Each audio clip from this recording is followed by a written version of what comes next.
আসসালামু আলাইকুম, স্বাগত জানাচ্ছি আরটিভি সকালের সংবাদে। আপনাদের সঙ্গে আছি আমি সিনথিয়া রহমান। দীর্ঘ প্রতীক্ষার পর অবশেষে যমুনা নদীর উপর নির্মিত রেল সেতুর আনুষ্ঠানিক উদ্বোধন হবে কিছুক্ষণের মধ্যে। এর মধ্য দিয়ে ঢাকার সঙ্গে আরও সহজ হচ্ছে উত্তর ও দক্ষিণবঙ্গের রেল যোগাযোগ। এতে মাত্র 3.5 মিনিটেই সেতু অতিক্রম করবে ট্রেন। সেতুর পূর্ব ইব্রাহিমাবাদ স্টেশন থেকে বেলা 11টা 20 মিনিটে সিরাজগঞ্জ পশ্চিম প্রান্তের সয়দাবাদ রেল স্টেশন পর্যন্ত উদ্বোধনী ট্রেনে অতিথি ও সংশ্লিষ্টরা সেতু পারাপার হবেন। পরে সয়দাবাদ রেল স্টেশনে সংবাদ সম্মেলন করবেন তারা। উদ্বোধনী ট্রেনে যাত্রী হয়ে সেতুটির উদ্বোধন করবেন রেলপথ মন্ত্রণালয়ের সচিব মোহাম্মদ ফাহিমুল ইসলাম।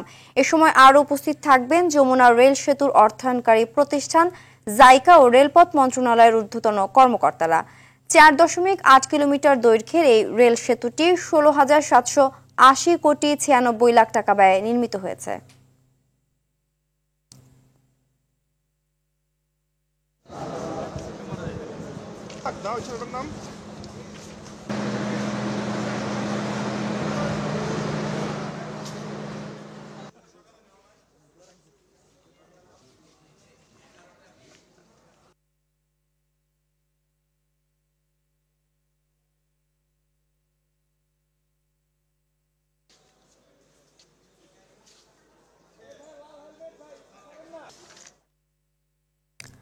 টাঙ্গাইল ইব্রাহিমাবাদ স্টেশন থেকে আমাদের সঙ্গে যোগ দিচ্ছেন সহকর্মী আশিকুল আলম।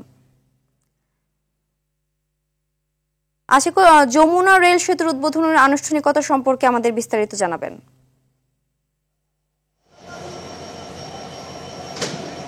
সিনথিয়া, ধন্যবাদ আপনাকে। যমুনা রেল সেতু উদ্বোধন করে এই এলাকায় কিন্তু একটা উৎসব মুখর পরিবেশ বিরাজ করছে। এখন শত শত মানুষ এরই মধ্যে এই স্টেশনে এসেছেন, এই ইব্রাহিমাবাদ স্টেশনে, এবং অনেকেই কিন্তু ট্রেনের যে সাজসজ্জা সেটি উপভোগ করছেন এবং তারা বলছেন যে তাদের দীর্ঘদিনের যে অপেক্ষার পালা সেটি এখন আজকেই শেষ হবে। এবং বিশেষ করে যারা এই এলাকার মানুষ রয়েছেন তারা বলছেন যে উত্তরবঙ্গের 23টি জেলার সঙ্গে এই যে নতুন সংযোগ স্থাপন হবে, সেই সংযোগ স্থাপনে কিন্তু যোগাযোগ ব্যবস্থার একটি অভূতপূর্ব পরিবর্তন আসবে। সেক্ষেত্রে সেটি কিন্তু অর্থনৈতিক ক্ষেত্রেও একটি বড় ধরনের পরিবর্তন নিয়ে আসবে। বিশেষ করে এই উত্তরবঙ্গের অর্থনৈতিক ক্ষেত্রে একটি বড় ধরনের ভূমিকা রাখবে। কিছুক্ষণের মধ্যেই এখানে জাপানের যিনি রাষ্ট্রদূত সাইদা সিনিচি তিনি এই অনুষ্ঠানে যুক্ত হবেন, এবং পাশাপাশি ফাহিমুল ইসলাম যিনি রেলের সচিব ওনারা অলরেডি এখানে রয়েছেন। রেলের যে মহাপরিচালক তিনি রয়েছেন এবং রেলের ঊর্ধ্বতন কর্মকর্তা জাইকার কর্মকর্তারা এর মধ্যে এখানে উপস্থিত হয়েছেন। কিছুক্ষণের মধ্যে আনুষ্ঠানিকভাবে এখানে এই উদ্বোধন অনুষ্ঠানটি শুরু হবে, এবং এখান থেকেই কিন্তু পরবর্তীতে এই যমুনা সেতু রেল সেতু সেটি পার হয়ে পরবর্তী যে স্টেশন সৈয়দাবাদ সেই স্টেশনে যাওয়া হবে। সেখান থেকে আবার ফিরতি পথেই কিন্তু এই ট্রেনটি ঢাকার উদ্দেশ্যে ছেড়ে যাবে। এখন আমরা দেখছি যে অনেকেই কিন্তু এখানে এই উৎসব মুখর পরিবেশে যোগ দিয়েছেন, এবং এটির কিন্তু ঠিক অনুষ্ঠানটি যখন শুরু হবে তার পরপরই কিন্তু এখানে তারা বিস্তারিত অনুষ্ঠান সম্পর্কে আমাদেরকে বলবেন, এবং এরপর ঠিক 11টা 40 মিনিটে একটি ঠিক অপর প্রান্তে যমুনা রেল সেতু সেখানে একটি ব্রিফ হবে। ব্রিফ হওয়ার পরেই কিন্তু এটির আনুষ্ঠানিকতা শেষ হবে। তবে এখানকার যারা রয়েছেন, স্থানীয় যারা যাতায়াত করবেন, তারা বলছেন যে আসন সংখ্যা যে সীমিত করা হয়েছে সেই আসন সংখ্যা যাতে বাড়ানো হয়, টিকিটের মূল্যের ক্ষেত্রেও একটি তাদের দাবি রয়েছে সেটি যাতে কমানো হয়, এবং কালোবাজারে যাতে রোধ হয় সেই বিষয়ের উপরও কিন্তু তারা বলছেন। এই ছিল আমার কাছে সিনথিয়া এই যমুনা রেল সেতুর উদ্বোধন সম্পর্কে এখনকার মতো সর্বশেষ তথ্য। ধন্যবাদ। এ বিষয়ে আরো জানাতে সিরাজগঞ্জ থেকে সরাসরি যোগ দিচ্ছেন সহকর্মী সাজিরুল ইসলাম সঞ্চয়।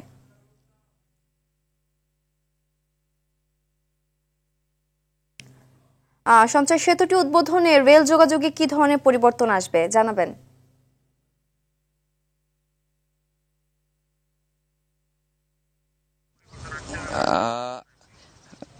আপনি যেমনটি বলছিলেন, আজকে দীর্ঘ প্রতীক্ষার পর কিন্তু সিরাজগঞ্জ এবং টাঙ্গাইল প্রান্তে যমুনা নদীর বুকে নির্মিত দেশের সর্ববৃহৎ যে যমুনা রেল সেতু এটি চালু হতে যাচ্ছে। এটি চালু হওয়ার মধ্যে দিয়ে কিন্তু উত্তর এবং পশ্চিমাঞ্চলের সাথে ঢাকার যে রেল যোগাযোগ এতে একটি যুগান্তকারী পরিবর্তন আসবে।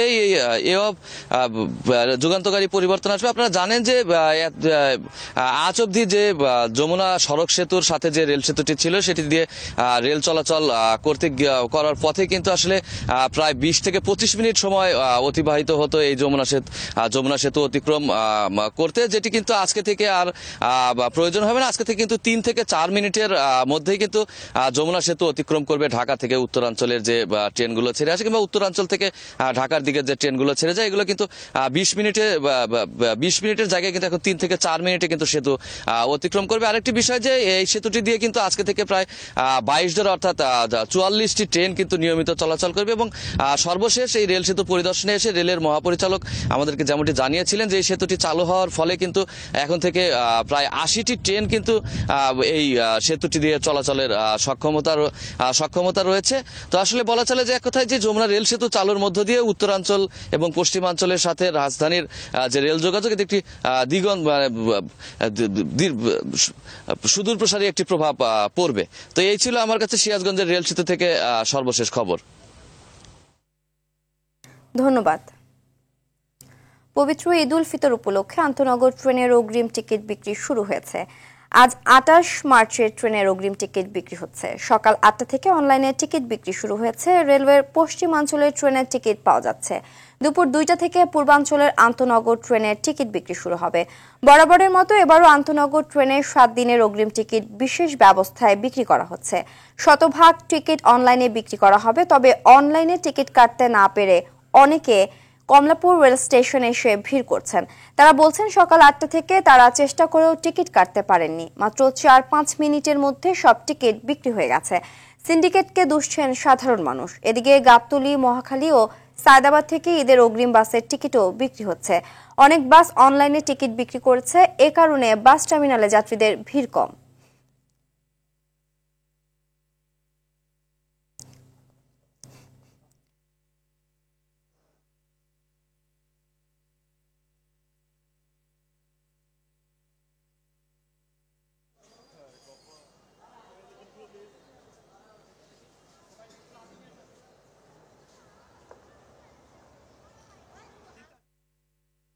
দর্শক, কমলাপুর রেল স্টেশনে আছেন আমাদের সহকর্মী বিপুল দেব রায়। আমরা সরাসরি চলে যাচ্ছি তার কাছে। বিপুল, কয় তারিখে রেলের টিকিট দেওয়া হচ্ছে? যাত্রীদের কাছে কোনো অভিযোগ পেয়েছেন কিনা?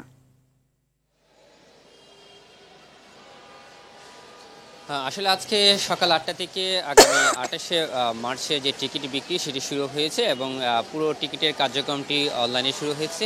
এবং আমরা যতটুকু জানতে পেরেছি এখানে স্টেশন ম্যানেজারের সূত্র থেকে জানতে পেরেছি যে আজকে আসলে সকাল প্রথম 1.5 ঘন্টায় কিন্তু প্রায় 1,18,00,000 যাত্রী কিন্তু সার্ভারে হিট করেছে। অর্থাৎ যে বিশেষ ট্রেন সহ শুরু করে যে যাত্রীদের ঈদযাত্রা 28 তারিখের জন্য যারা যাবেন তারা প্রায় 1,18,00,000 সাধারণ যাত্রী কিন্তু হিট করেছে। তবে তারা আমাদেরকে জানিয়েছেন সাধারণভাবে যেভাবে যাতায়াত করা হয় সেখানে 35,000 মতো টিকিট রয়েছে এবং বিশেষ ট্রেন সহ প্রায় 55,000 টিকিটের ব্যবস্থাপনা রয়েছে। অর্থাৎ বলতে গেলে প্রায় 4-5 গুণ বেশি আসলে যাত্রীদের সংখ্যা রয়েছে, কিন্তু সেই তুলনায় কিন্তু টিকিট নেই এমনটাই আমাদেরকে জানিয়েছেন। এবং প্রথম শুরুতেই কিন্তু সার্ভারে অনেকে না পেয়ে অনলাইনে টিকিট কাটতে না পেরে অনেক সাধারণ যাত্রী কিন্তু স্টেশনে এসেছিলেন। তবে বিষয়টা হচ্ছে একেবারে শতভাগ অনলাইন হওয়ার কারণে সেটি এখানকার কর্তৃপক্ষ করার কিছু নেই তেমনটাই জানিয়েছেন। সেই সাথে আপনাকে আরেকটি বিষয় জানিয়ে দিতে চাই যে আসলে ট্রেনের টিকিট কাটার যে লাইনে ধরে দীর্ঘক্ষণ ঘন্টার পর ঘন্টা যে ভোগান্তি সেটি কিন্তু একেবারেই নেই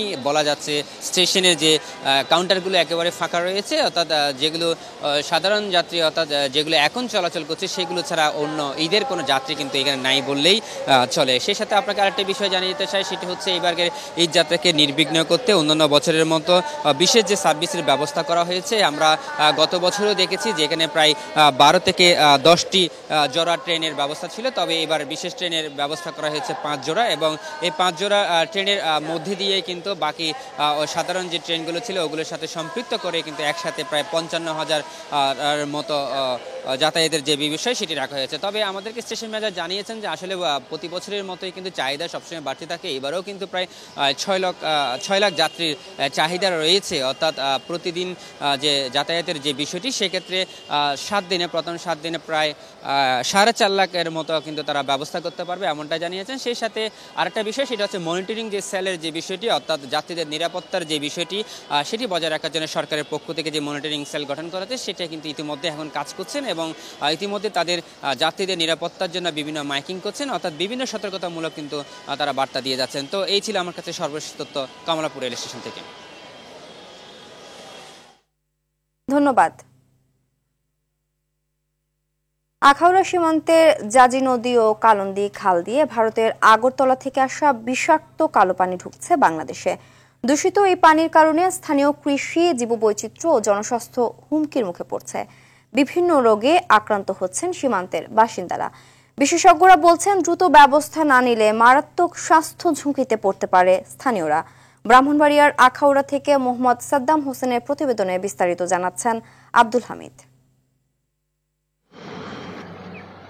দুর্গন্ধযুক্ত বিষাক্ত এই পানি আসছে প্রতিবেশী দেশ ভারতের আগরতলা থেকে।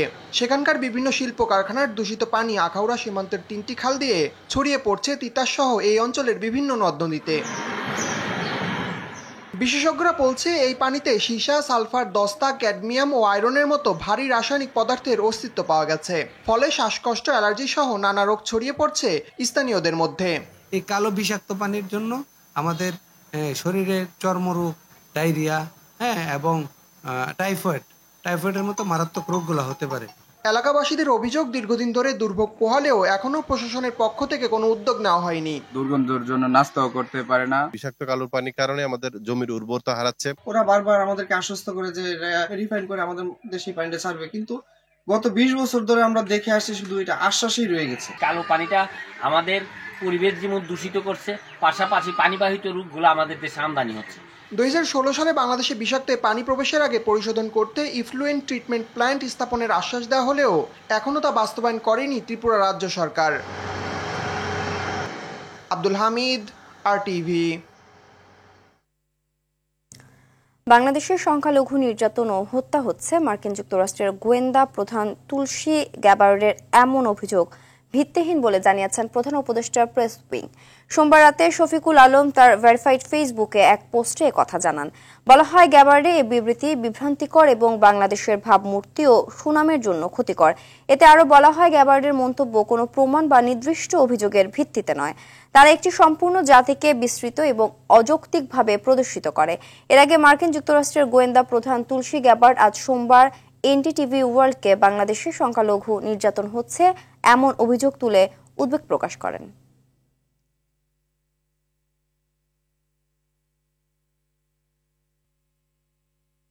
মহান মুক্তিযুদ্ধে মেজর জিয়াউর রহমানের অবদানকে অবমূল্যায়ন শুধু দলীয় স্বার্থ হাসিলের অপচেষ্টা ছিল বলে মনে করেন বীর মুক্তিযোদ্ধা ডক্টর মাহফুজুর রহমান। চট্টগ্রাম রণাঙ্গনে মেজর জিয়ার সঙ্গে যুদ্ধ জীবনের স্মৃতি RTVর সঙ্গে একান্ত আলাপচারিতায় তুলে ধরেন এ বীর মুক্তিযোদ্ধা। সাইফুল মাহমুদের তথ্যচিত্রে সামদানি প্রত্যয় রিপোর্ট। মাহফুজুর রহমান পেশায় চিকিৎসক। ৭১-এর মহান মুক্তিযুদ্ধে হাতে তুলে নেন অস্ত্র, নেতৃত্ব দেন চট্টগ্রাম অঞ্চলের রণাঙ্গনে। BLF-এর কমান্ডার এ মুক্তিযোদ্ধার চোখজোড়া বলিরেখা দখল করলেও স্মৃতির পাতায় আজও অমলিন যুদ্ধদিনের অগ্নিঝরা দিনগুলো। আমি চট্টগ্রাম শহরের একটা শহর কমান্ড ছিল, শহর কমান্ডের একজন সদস্য ছিলাম। ওইটার গোয়েন্দা বিভাগীয় প্রধান ছিলাম এবং ডেমোলিশন প্রধান ছিলাম, অর্থাৎ বিস্ফোরক প্রধান। দায়িত্ব ভাগ করে দেওয়া হয়েছিল।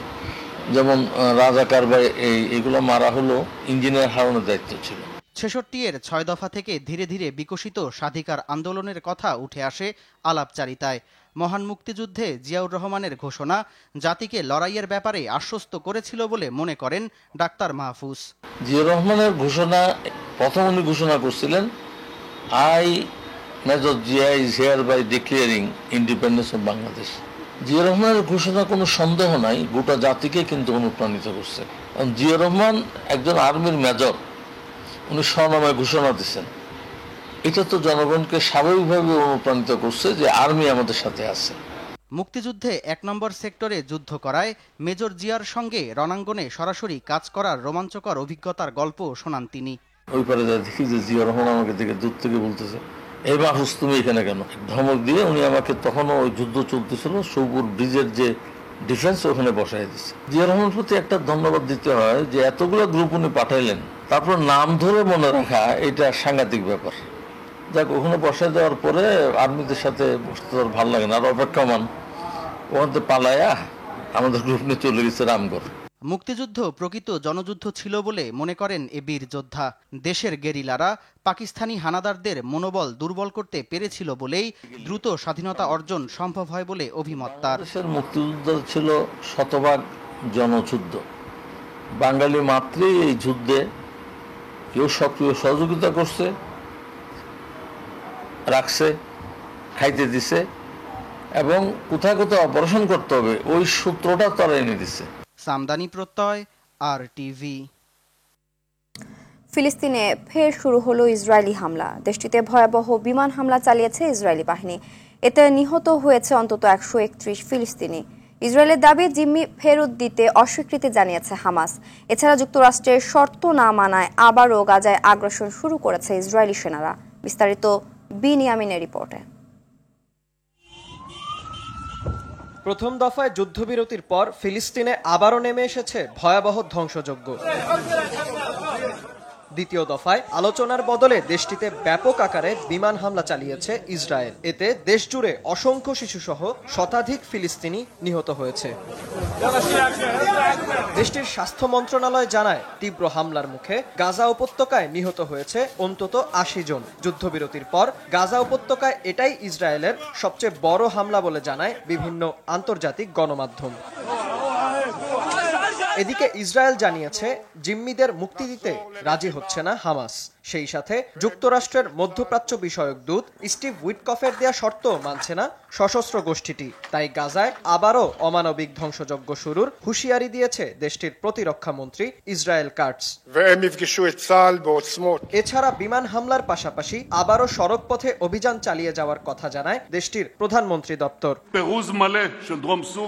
অন্যদিকে হামাসের দাবি একতরফাভাবে যুদ্ধবিরতি চুক্তি শেষ করে দিয়েছে ইসরায়েল। এক বিবৃতিতে তারা জানায়, নেতানিয়াহু ও তার উগ্রপন্থী সরকার যুদ্ধবিরতি চুক্তি বানচালের সিদ্ধান্ত নিয়েছে। এর ফলে গাজায় থাকা ইসরায়েলি জিম্মিদের ভবিষ্যৎ কি হবে তা এখন অনিশ্চিত।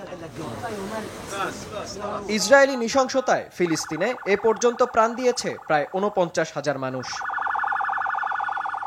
বিনিয়ামিন, RTV। আশুলিয়ার দুটি আঞ্চলিক সড়ক সারা বছর তলিয়ে থাকে পানির নিচে। সংস্কার না করায় চলাচলের অনুপযোগী হয়ে পড়েছে সড়কগুলো। স্থানীয়রা বলছেন, পরিকল্পিত ড্রেনেজ ব্যবস্থা না থাকায় শুকনো মৌসুমেও জলাবদ্ধতায় বিপাকে পড়তে হয় তাদের। বর্ষা মৌসুম আসার আগেই সড়কগুলো সংস্কারের দাবি করেছেন তারা। আশুলিয়া থেকে তৌহিদ মোর্শেদ নোমানের প্রতিবেদনে বিস্তারিত জানাচ্ছেন আব্দুল হামিদ। আশুলিয়ার জামগড়ার বাসিন্দাদের এই ভোগান্তি দীর্ঘদিনের। প্রতিদিনই রাস্তার নোংরা পানি পার হয়ে তাদের গন্তব্যে যেতে হয়। এলাকাটিতে নেই পরিকল্পিত ড্রেনেজ ব্যবস্থা। শিল্পাঞ্চল হওয়ায় বিভিন্ন কলকারখানার পানি এসে জমা হয় সড়কে। বাসিন্দাদের অভিযোগ, খালগুলো অবৈধভাবে ভরাট হওয়ায় সারা বছরই তাদের জলাবদ্ধতার দুর্ভোগ পোহাতে হয়। এছাড়া সড়কগুলোর বেহাল দশায় প্রতিনিয়ত নানা দুর্ঘটনার শিকার হতে হচ্ছে তাদের। রাস্তার যে অবস্থা, এটা ভাষায় প্রকাশ করার মতো না। আমাদের এই পানির জন্য নামাজ পড়তে যাইতেও খুব কষ্ট, বাসায় যাইতে চলাফেরা করতে অনেক সমস্যা হয়। সারা বছরই পানি থাকে, টয়লেটের পানি, বাসা বাড়ির পানি। অনেক কমে গেছে আমাদের কাস্টমার, এখন আর কাস্টমার আসতেছে না, কারণ পানির জন্য রাস্তা অনেক সমস্যা।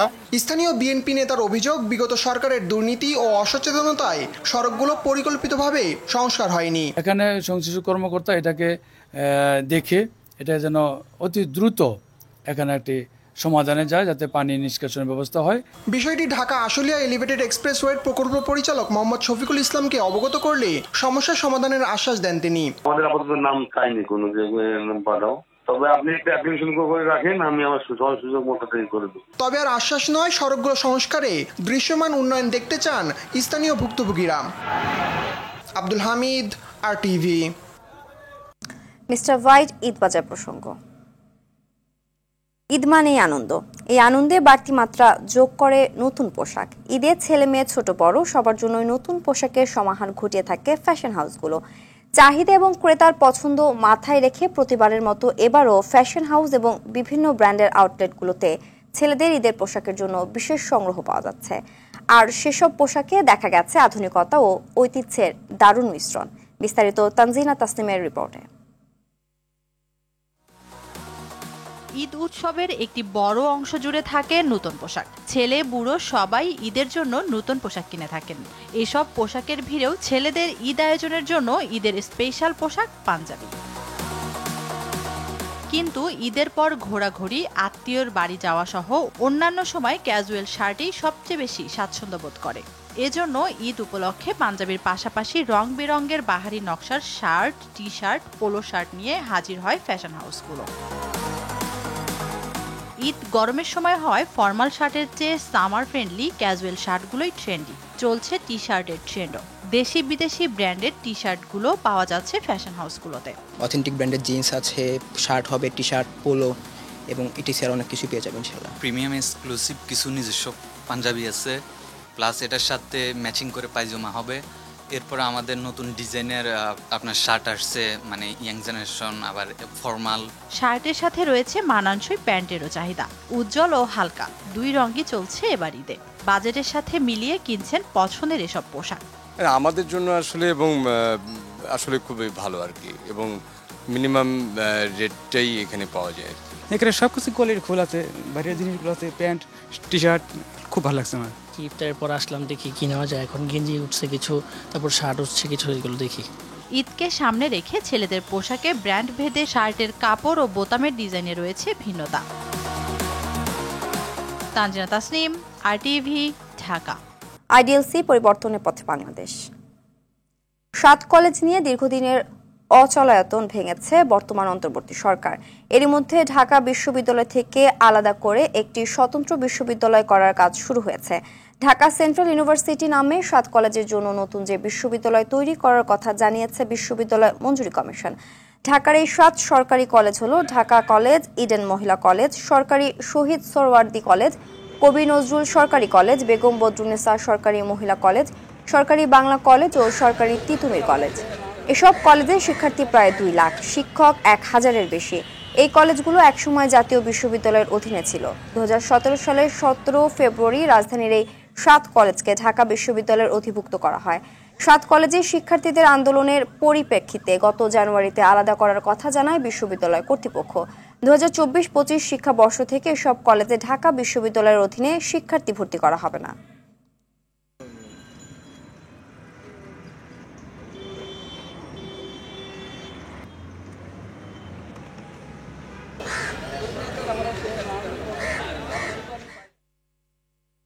আবারও আন্তর্জাতিক সংবাদ। ইয়েমেনের বিরুদ্ধে মার্কিন আগ্রাসন বন্ধ না হলে লোহিত সাগরে মার্কিন জাহাজগুলোকে আক্রমণের হুমকি দিয়েছেন ইয়েমেনের আনসারুল্লাহ আন্দোলনের নেতা আব্দুল মালিক আল হুথি। গেল রোববার গণমাধ্যমে দেয়া বক্তব্যে তিনি জানান, ইয়েমেনের জনগণ মার্কিন ও ইসরায়েলি আগ্রাসন রুখে দিতে ঐক্যবদ্ধ রয়েছে। তিনি আরও জানান, সশস্ত্র বাহিনী মার্কিন আগ্রাসনের জবাব দিতে শুরু করেছে এবং মার্কিন আগ্রাসন বন্ধ না হওয়া পর্যন্ত এটি চলবে। এদিকে ডোনাল্ড ট্রাম্প হুথি জনগোষ্ঠীর হামলার জন্য ইরানকে দায়ী করেছেন। সোমবার ট্রুথ সোশ্যালে দেয়া পোস্টে তিনি জানান, এখন থেকে হুথিদের প্রতিটি আক্রমণকে ইরানের আক্রমণ বলে মনে করা হবে এবং এজন্য ইরানকে চরম মূল্য দিতে হবে। সকালের সংবাদ এ পর্যন্ত। এই মধ্যাহ্নের সংবাদ দুপুর 12টায় দেখার আমন্ত্রণ রইল। ধন্যবাদ সবাইকে।